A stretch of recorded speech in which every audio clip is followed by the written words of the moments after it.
Como o seu irmão prodígio se tornou um Zé Ninguém, e você se tornou bem-sucedido.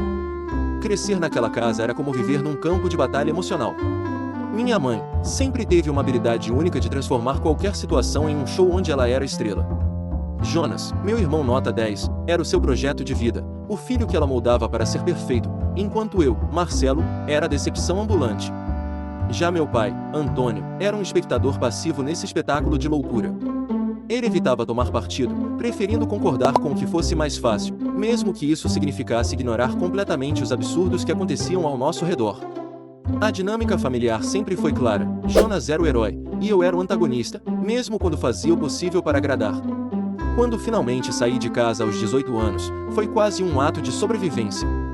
Minha mãe, com a usual arrogância, fez questão de me avisar que eu não seria nada sem a estrutura familiar que, segundo ela, era indispensável.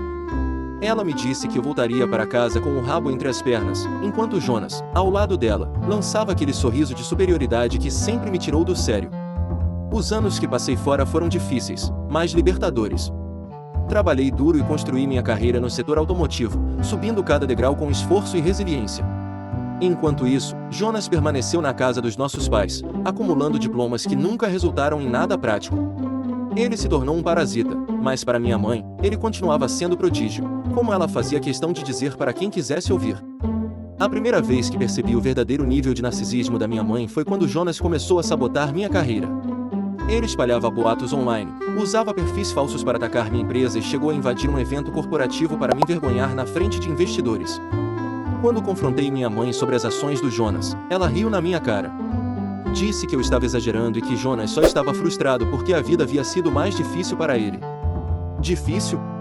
Ele nunca havia saído do conforto da casa dela. Meu pai, previsivelmente, foi inútil nessa situação.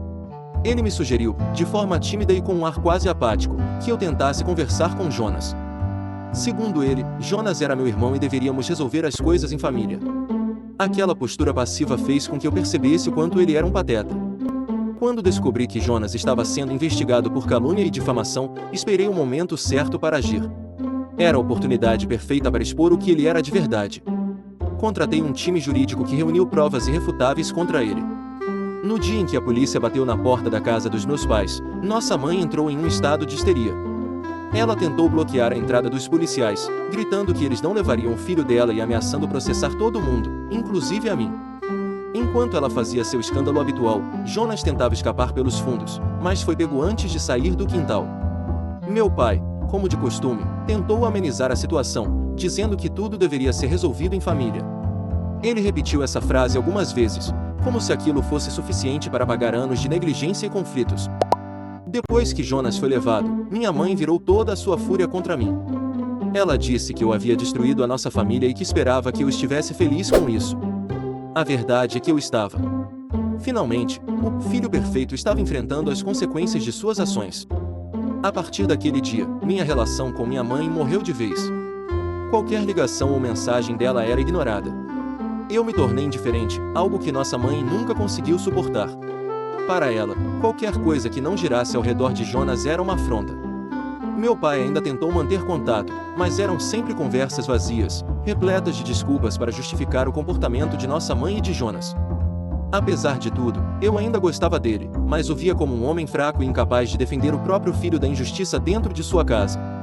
Com o tempo, minha vida seguiu em frente.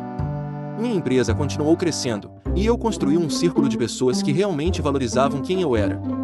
Jonas, por outro lado, acabou preso novamente, desta vez por envolvimento em um esquema de fraude onde tentou jogar a culpa em mim. Minha mãe, claro, fez o possível para desviar a atenção das ações dele, mas ninguém mais a levava a sério.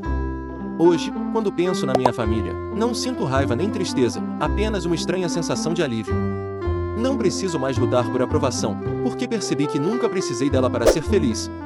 Às vezes, a melhor decisão que você pode tomar é se afastar de quem te prende no passado.